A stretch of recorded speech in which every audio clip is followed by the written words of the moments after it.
And I looked down at LeVar. I kept putting ice water on his wrist, and I said, there's going to be a better day. You understand me? There's going to be another day.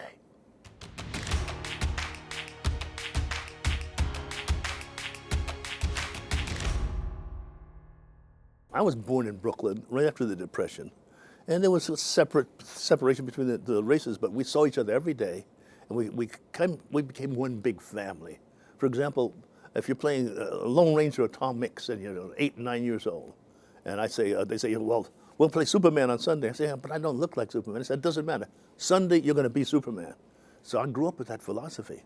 As a result of that philosophy, we came up with a renaissance of artists and medicine, from Arthur Miller to Neil Simon to Barbra Streisand, Carole King, Jackie Robinson. We kind of became a wonderful Broadway, everything. We benefited from that. So I didn't know what was happening in the South, which they were trying to get it together, but I went down there a little bit, but I went to a watermelon farm, and I didn't hit it abjectly. So my first abject experience with racism was after Lew Wasserman and William Morris Agency put me in first class. They have propeller airplanes, and the plane lands, and everybody's looking at me as an African diplomat. You know, who is this guy? And the limousine comes out on the tarmac and it pulls me off the plane first. I'm in seventh heaven. And they take me to the Beverly Hills Hotel and put me in a presidential suite bungalow. Whoa! I'm in seventh heaven. They say, you have a car that's waiting for you at Crescent Heights and Sunset. A car? My goodness, I don't know how old I am, but I'm feeling pretty good, you know. So I take the cab to Crescent Heights, and it's a Ford Fairlane 500, white with red interior, convertibles, a hardtop, and my favorite singer was Sam Cooke, right? So I put it on, and I'm dressed pretty well, like my New York hippies kind of look, and I'm driving along Sunset. It took me 4.5 hours to get back to the Beverly Hills Hotel. In retrospect, those policemen who came from Mississippi, Alabama, Texas, they weren't angry. They're just incredulous. They had no idea. They had never seen it. They couldn't put the words together. And so he had to pass the word from one policeman to another between Crescent Heights and Sunset to the Beverly Hills Hotel. 4.5 hours of sitting by curbs, checking me out because I answered to the description. No, I didn't. They just had never seen a black man act that way in Los Angeles in 1966. So now I'm a little shaken up, and I go back to the hotel, and I tell the manager, he says, that's the way they are, you know. Oh, yeah, okay. So he takes care of me, and he puts me in a table. I have prime rib, Yorkshire pudding, and they're taking good care of me. I'm feeling better. Well, that was just my first 6 hours. And then I have strawberry shortcake, and I'm kind of distended, so they have the movie stars maps. And I said, oh, wow, that means Clark Gable's right around the corner, and Hedy Lamarr and those people. Oh, I better go back and walk and take a look at these homes. Within 20 minutes, I was handcuffed to a tree for 3 hours. Now it's getting a little funny and a little serious because they're throwing stuff at me, and the drivers are going by and they say, well, you must have done something bad. They threw in beer cans, and now I'm ready to go back to New York. So finally they let me go, and I went back and told the guy what happened. He says, oh, enough's enough. And they made the police departments apologize, but they didn't. They said it's still against the law, even today, to walk in residential Beverly Hills after 9 o'clock. But it's their discretion who they sit on the curb or not. It was the tough one. And of course it ended the blue-collar workers at Universal, but they got to behave themselves because Lew Wasserman said for me. So there's your two worlds, you know. But in retrospect, I've learned that it's a generational thing. And those particular people, they don't know any other. They don't know anything different. It goes from one generation to the next. And it's almost a knee-jerk reaction on the people from the South, and there's certain people. And reaction that a black man who knows that it exists, he's not going to walk at Beverly Hills after 9 o'clock. And he's not going to, but I didn't know either one of those. So I stepped in both sides, which is why I have my foundation. We've got to get rid of the racism that we have amongst one another, internally in the race and externally, and get it out of the DNA and start from scratch for the betterment of our country and our world. So, full circle. Well, it's the difference between the blue-collar worker, the ones who worked in the factories, and the artists. Two different worlds in one place. L.A. Confidential. You remember that movie? Kind of like that.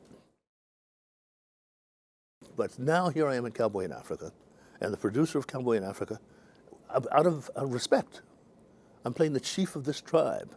And it was such a long speech, he went and got me from the theater.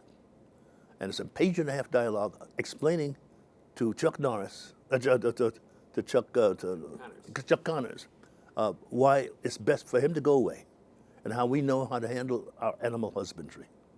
And I did it, and I rehearsed it so I could impress this producer, and I got it down. And we rehearsed in the afternoon to make sure, because it was a large master, and everybody was excited. But now we're getting ready to do the show, and we rehearsed it in 65 degrees. Now we're doing the scene, and it's 28 degrees. And I've got metal jewelry on, and a free-flowing thing, and I've got goose pimples, and I'm shaking like a leaf. So I'm telling, I look at Bob Doakey, God rest his soul, it's like Kilroy over the shoulder, but like this. So I said, maybe I better do this in 1 or 2 takes so we can get out of here. And Bob says, I'm counting on you.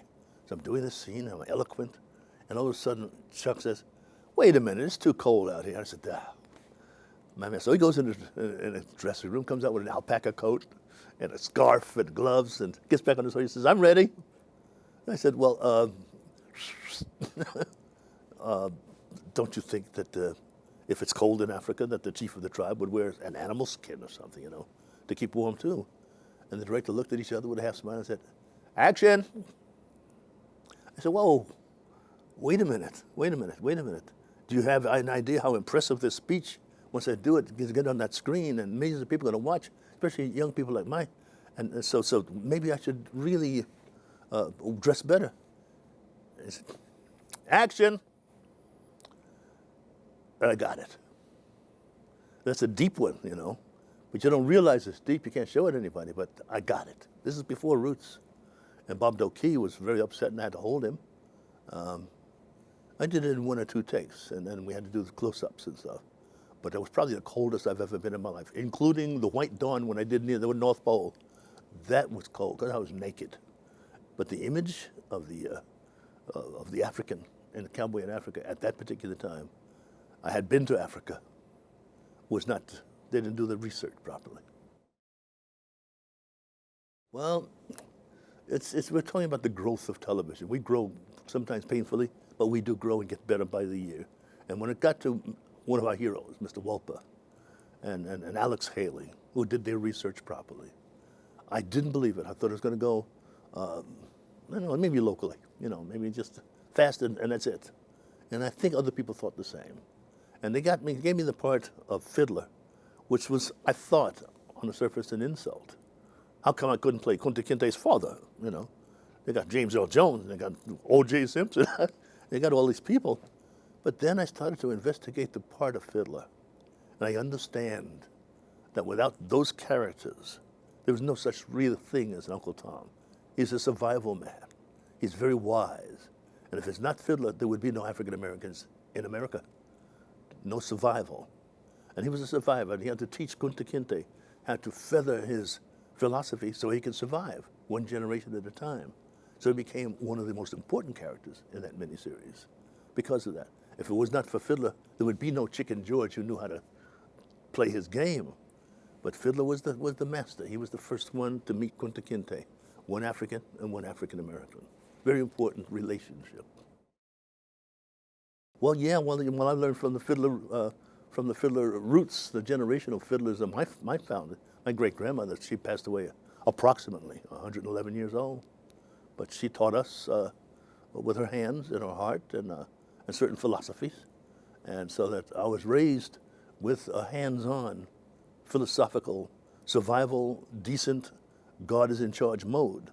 So if I did wrong, I had to look over my shoulder, which is not the way our children live today. But her lessons continue. I did the ghost stories the other day. And my ghost, of course, is my great-grandmother. She's always coming back. And I also smell the railroad mill snuff that she used to use whenever I'm going to get in some danger. But there's something about Roots, which is more significant just in that miniseries. Roots is extremely important in this country. And we need to go back in that direction so that we're one nation, which is where we're going to be at our best when all the races apply to one another with compassion. Well, Stan Margulies, Papa Bear, the producer, physical producer of Roots, he said, maybe you should meet LeVar so you can get some kind of thing going on. So me and LeVar, we had dinners and stuff. I loved him, loved his family, and we got along. So now he needed help sometimes in parts in the scenes when we were in Savannah, Georgia, and Charleston, and we got real close. So I'm Fiddler and he's Kunta Kinte, and the relationships got really blended. Lou and LeVar and Fiddler and Kunta Kinte got, and it worked on the screen. So now, here he is being whipped. And that morning, one of my best friends, the late, the names is senior moment, but Vic, the man who whipped, Vic Morrow, thank you, sir. He apologized. He says, I'm sorry. I said, what are you so sorry for? I'm sorry, I'm apologizing in advance. I said, what do you mean? I'm gonna have to really do this scene fully. It's the whipping scene. I said, oh, I get you. And I didn't know what he meant. So now I'm standing there, and Vic played the hell out of the part. One of the greatest actors ever, God rest his soul. And this guy who whipped him, and LeVar is acting his butt off. And all of a sudden, LeVar and Kunta Kinte began to blend. And Alex is standing there, and involuntarily, probably one of the first times in my acting career, I didn't have to summon up anything. It just welled up, and I just had to hold it. And then finally, the whipping scene is over, and I might have the last line. And the last line was, what you care what that white man calls you? Toby. Kunta Kinte, that'll be your name, that's who you'll always be. And that was the last line of the scene. And I looked down at LeVar, and I kept putting ice water on his wrist, and I said, there's gonna be a better day. You understand me? There's gonna be another day. And then the director cut and everybody went home. I don't really remember saying that, but Alex keeps talking. He used to talk about it when he spoke, but it came from the bottom of my feet. And Alex talked about it a great deal. He wrote about it. I don't know what I meant, but I think I do know what I meant because it was very, very important. It was another day other than being handcuffed to trees, another day where there's no more lynching, another day when we're equal. There's going to be another day when we have a first black president. There's going to be another day. And it's the another day comes day in and day out. We're getting better by the day.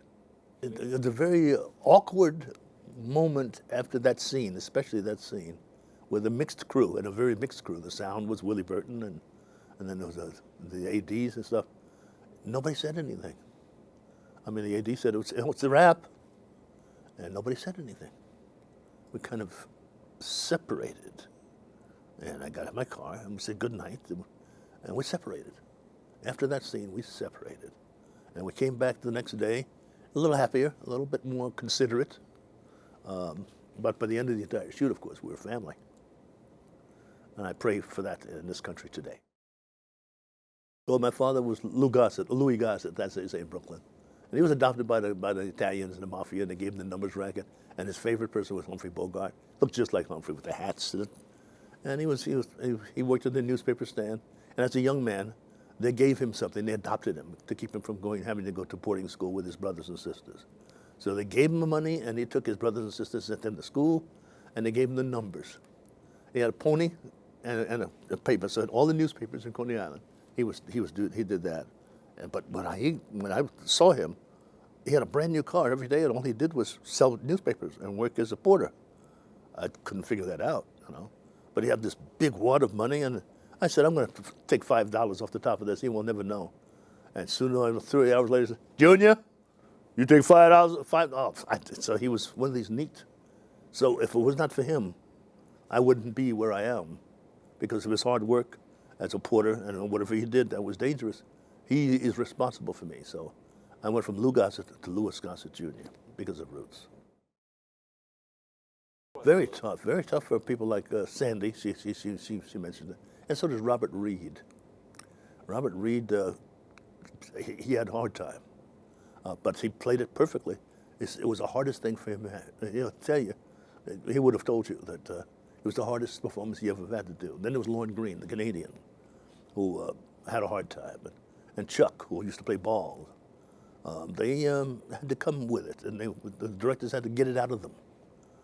But something happens, which is a good thing, to get it out of those actors, to make them act that way from the old days. It's embarrassing for them, but they have to do it. And it turned out to be pretty effective. All I was thinking about is the exorcism experience of finally getting a story that I knew about in living rooms and from my grandmother and from my father, how things were in newspapers, and from being 17 years old on Broadway. I was adapted, whatever you want to call it, by some of our African-American history makers who told me stories. From the late Paul Robeson, from Josephine Baker, Frederick O'Neill, Langston Hughes. I was the sensation. I was the 17-year-old sensation in a lead on Broadway in 1953. I didn't know how important that was. I come from Brooklyn, I don't know. I was just doing the best I can, and lightning struck. But the people who adopted me were some of our heroes, and they made sure I knew my lessons of who they were, the Canada Lees and all those people, and who was on the scene before them, like the Ira Aldriches. And so I knew a line of actors, and I met them, and I was hugged or shook the hands of some pretty big history makers. Not only them, then I grew up with the people like Marlon Brando and Anthony Quinn and Jack Palance, who would come backstage. And slowly but surely, I got this grease paint in my veins. So when it came to Roots, how important it was important to me as an actor. And it was important that a lot of people would see it and it would be over. Had no idea how monumental the effect of Roots was. It was a breath of fresh air. It was a release to know that everybody in the world was sensitive to that situation. Well, most people don't really realize, even today, they don't realize the drama, the hardship, the struggle to grow up that this country has gone through. It's just not really on our screens. So here we come to a contemporary problem today, talking about the Tuskegee Airmen, etc. There is a big, wide gap of stories that need to be relevant, that everybody needs to know, for us to get and understand one another. And there's a block to it. It will go away. When it's time, it will go away. But like Roots, like the Tuskegee Airmen, we need to play catch-up sooner rather than later, so we understand one another better. Well, then there was a great sense of pride, but then also in certain areas like St. Louis, I remember, in Detroit and Oakland, a sense of anger. But you got to think deeply about that in retrospect. Once again, retrospect, hindsight is 20/20 sometimes. But today I'm somewhat flattered by slavery, because in order to get to find a people who are going to help you build a country, they had to do research. And they did research, and they found certain kinds of Africans for certain parts of America, for certain kinds of jobs, as the best in the world to build a country with. And if you look at it that way, and then look at how we have freed ourselves in less than just a few hundred years, that's why. That's why they rather die than free us during the Civil War, because they knew what they had. So now it's a different dynamic. We are generational from those slaves and from those Africans, with the ability today, with our first African-American president, to add positively to this country with that same power and might to make this country even better. We need to mix it into the Cuisinart of America for us to really achieve our greatness. There was a worry. It did. It did trigger in the schools.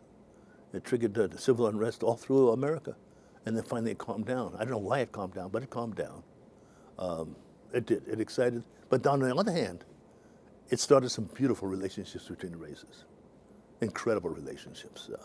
A sensitivity between people that lasts today in generations. I've got quite a few good friends because of Roots. I think there was more of that than the other. It wouldn't be history if you don't tell the truth. Same as we are in our personal lives. I think the arts has a great role to play. Back in NYU, you study motion pictures.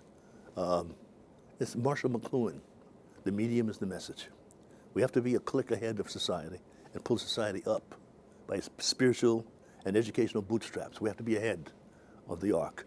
And I think sometimes we exploit instead of lifting them up. So technology has taken over, which is wonderful, but it's maybe too fast for the internal quality of the audience to be lifted up to that area. So somewhere along the line, it'll come together. But I think the responsibility of motion pictures and television is to lift up its audience intellectually, spiritually, and emotionally by being ahead of the curve. Hindsight seems to be 20/20. It's called enough. It's a visceral reaction. And eventually, the Norman Lears and those particular people, and the Welpers, break through and said, we're going to put this on. So all in the family made it, let's put the Jeffersons and Good Times on. And it hit smashed, and then they said, oh, wow, what a good idea. And then it became the Black Exploitation came out about the same time. And then there was a bunch of gold. Everybody was making money. Then Shaft hit, and so it's like that, you know. There's nobody bad in society. It's just the way it's been done for generations until somebody breaks the mold and is successful. Then everybody jumps into the chasm. But it's going to happen again. We really need each other. We admit it quietly. We have to admit it openly that we can't get along without one another. But those John Amoses, those Jimmy Walkers, those Esther Rolls, those guys, Clifton Davis, all of those guys, they worked their butts off, and they're sensitive to those areas. And they made it funny, they made it lighter so that we could get on with life. And they encouraged others, very much like them, to get on with life instead of being so negative about their situation. Very important series, all of those. He was way ahead. He was an educated man, you know, former athlete, and he looked and he could see what it needed, and he got the help, and he got fortunate with I Spy to get some clout, and did the right thing with it. Very proud of having met him. I haven't seen him in such a long time. I'm very proud to have been his friend on the early stages. Him and Muhammad Ali. They were our so-called rebels. They're my heroes. Well, I used to hang out with him all the time, and he used to feed me well. It's a continuous. School is never going to be out. We continue to grow one day at a time, I believe, and we can never have the attitude that we know it all. We can never have the attitude anyone that we know more than somebody else, because they have their version of life and we have ours. We have to, I think, be a little bit more humble with our accumulation of money, prestige, and wealth that makes us feel so superior when the inside job is more important than any of that, the internal spiritual connection through God or Allah, whoever you want to call him. And we have those words. Our forefathers did write them. One nation under God, indivisible, with liberty just under God, all that. We don't live that way. But slowly but surely, we're getting to that position where we have to live that way. It's coming. It's imminent. It'll happen whether we like it or whether we're not. It's going to happen the best way. School is never out.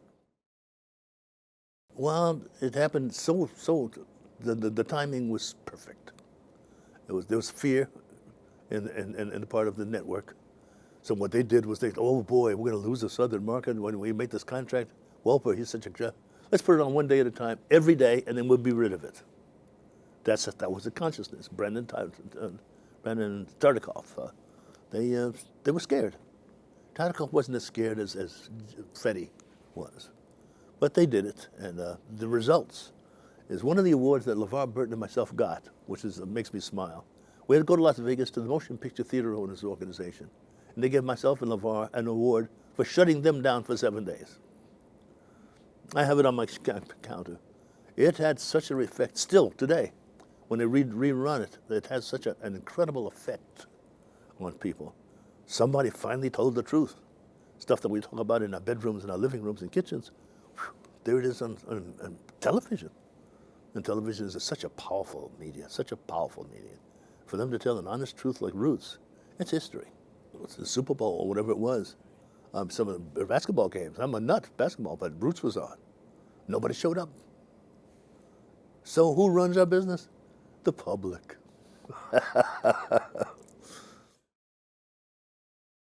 To change perceptions in the industry and outside of the industry, after the long run, it is very positive.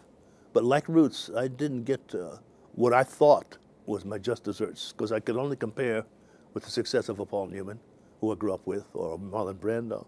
What they got, I figured I would get, which I never have gotten. Never got $1 million per movie. But what I did get was a respect globally by my peers and by the rest of the world, which is invaluable. I didn't know it at the time, but you grow to it, which makes you stay alive, I guess. And I get a lasting respect from people in the far corners of the world who saw that movie, and from the military of all kinds. That and having played the Officer and Gentleman, and then having played Anwar Sadat and an Iron Eagle. So there's a legacy there that is much more important than gathering that money and that fame, which I already have. I've grown up to know what is most important. So I got what is most important with that Oscar, was the acknowledgement of the world, some people that I respect. It's getting better. We're in a time where it's getting better. It's getting better, which is all I can really expect. All I'm responsible for is how I act in front of everybody I see. And I'm free. So maybe that effect on others will carry them to do the same. And also, I'm a responsible grandfather, and my grandchildren and my children are like that also. And every person we meet becomes like that. So the crowd gets bigger and bigger and bigger, and I pray that the rest of the world does the same. Well, I believe from my great-grandma again, and from the roots of Africa, from the roots of America, from when times are hard, it's a natural thing to be a mentor at this age. It's a natural thing for us to reach out to others who need the information or whatever help it is. It's a natural thing to see what you can give rather than what you get. And it's in competition with, I'm going to get it all, keep it all, and you can't have none. And there's a difference, those two philosophies. One has got an end to it and no happiness, and the other is complete freedom with the trust that God is in charge. And if you do that, you get more than you can imagine. I love Red Fox. He's from the old school, you know. And he felt so lucky because he was the one with the bad mouth and the bad language, and he got on television when he couldn't do that. I loved him. The other one I loved was Flip Wilson. Flip Wilson was a pioneer. Very, very funny man. Then, let's go back further. Amos and Andy. Those were artists that came from the minstrels. They had my stomach hurting. It wasn't stereotypes. I know people like that today, right? So one of them came to me one day and said, "Hey Lou, you think I'm stereotyped?" I said, "No, there you are standing in front of me. It looks like Kingfish." My grandfather was like Kingfish, with the gold teeth and a Homburg hat, and they were very funny. Do the name Ruby Begonia strike a familiar note as one of the greatest episodes I've ever heard. Then you can go back further to Mantan Moreland and Rochester. That all came from the same genre. And of course, then you know the stories about Stepin Fetchit, who everybody has a negative about. But he owned, instead of money, they gave those movie stars property. And they owned Los Angeles from Adams and Crenshaw to the LA Arena. That belonged to Stepin Fetchit. He had 9 Asian servants and 4 Duesenbergs and a couple of Rolls Royces. As they say in Brooklyn, it didn't hurt. So, you know, there you go. So, but when you know your roots and your culture, which I encourage young people to do, you feel a bit better about yourself, you know, on whose shoulders you stand. Well, Mom's Mabley, the funniest thing I remember her doing was when Fidel Castro came to the United Nations. He stayed at the hotel in Harlem, the Hotel Teresa. In her routine, she said, "I was in the elevator with Fidel Castro." And I said, "How you doing, Mr. Castro?" And he said, "No intender."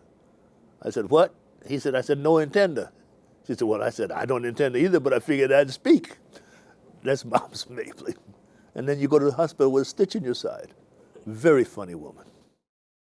Well, I felt, and thank God for my society, where I grew up, I felt that I didn't see anybody that I looked like. I glommed on to Rochester and Aunt Jemima and all those particular people. And they made me laugh, and I felt comfortable with that. And then there were the black movies that they showed me doing. But then there was the jazz. There's the Ella Fitzgeralds and Lena Hornes, and some of them were distant cousins. We're all distant cousins because we live in the same neighborhoods. So I got my roots from my elders. But those non-African-American friends that I grew up with, the late Stanley Ralph Ross and Harvey Keitels, his big brother, and all those people I played ball with and played stickball with, and all those guys. Mel Dick, who will watch this show, who's still alive. Art Matrano, who went to Lafayette. Sandy Koufax. We did a thing together. We saw each other every day, and we made peace with one another through sports, through playing stickball, handball, so that, and Sunday, as I said before, we're going to play Superman on Sunday. I said, but I don't look like Superman. You're going to be Superman on Sunday. It goes to the core. Whether it's Hopalong Cassidy, or Roy Rogers, or Superman, or Captain Marvel, I have a choice. I can play that and have a belief system that I can be that way. You know, it doesn't matter what he looks like, it's who he is. That area is so important to our children today. Well, I think it was very important for everyone, everyone. It's something finally the truth has been told. Like the Holocaust. The ramifications of the Holocaust were enormous. And we can never forget it. We can never forget Roots. So we don't go back to that. It's the same. And it's time to tell those stories. Not all of them sad. They're pretty historical stories. Like Mary McLeod Bethune and Eleanor Roosevelt, the two best friends. And as a result, we had the Army integrated because of the friendship, the sisterhood. There's so many beautiful stories that we have to tell. We have yet to tell the story of the Harlem Renaissance. So many great stories that can add to the fabric of America and the world. I didn't know that, but I did. I was told. I got to tell my sons and my grandchildren what our history is like, so they know that they can take it a little further. Well, you read the whole script first, and you kind of the audience as you read it with a double identity. You're the audience. You see, oh, this has potential, or maybe it doesn't have so much potential, but this part is pretty good. So what I can add to this part in the script is I can go here and go there. Oh, it's fascinating. Let me read it again. And I tell the agent, I'm interested. So now I'm reading it 3, 4, 5, 6, or 7 times and get these ideas of how I can add to this story. And finally you arrive at the part where you know you can add and enhance the story with other people so you can inspire the writer and the director. And you work on it constantly. And when it's over, as Yogi Berra says, it ain't over till it's over. It's an ongoing story. It reverberates after the thing is over. And people remember, what will he do today? It's a philosophy of how you approach and flesh out a character, making it look like it's happening for the first time in front of you. It's easy to say, not easy to do. Well, it's Gideon Oliver. He was very, I got to go around the world with him. You know, I was in New York sometimes, and I was in Texas, and I was in Mexico, and I had this intellect, and I had these great leading ladies, and I had all this movie. I had a ball. My family really liked it. My son, who loved barbecue, we were in a Salt Lick in Austin, Texas. The first time I spanked him once, because he wanted the last piece of barbecue at the Salt Lick restaurant. But I had a wonderful, life was wonderful then. I could eat that up again today. I don't want to lead in anything, but that experience of traveling and playing that character, an intellectual character. The other one before that was the Lazarus Syndrome. I played a doctor with Sheila Fraser as a leading lady. That's not chopped liver, you know. But it was really nice. And then, of course, there was Ray Alexander. Television's been very, very good to me. I just had a ball. I had a ball. I had a whole bunch of people. A lot of those people were people that were related or the ones I grew up with in Brooklyn during those times, who came out. Those writers, those directors, they were the same people. And we are reuniting here, out here. But those are relevant television series, playing Anwar Sadat. It's an amazing experience. And then an Enemy Mine in Germany. So I have nothing to complain about. It's been and still is a wonderful, high quality life.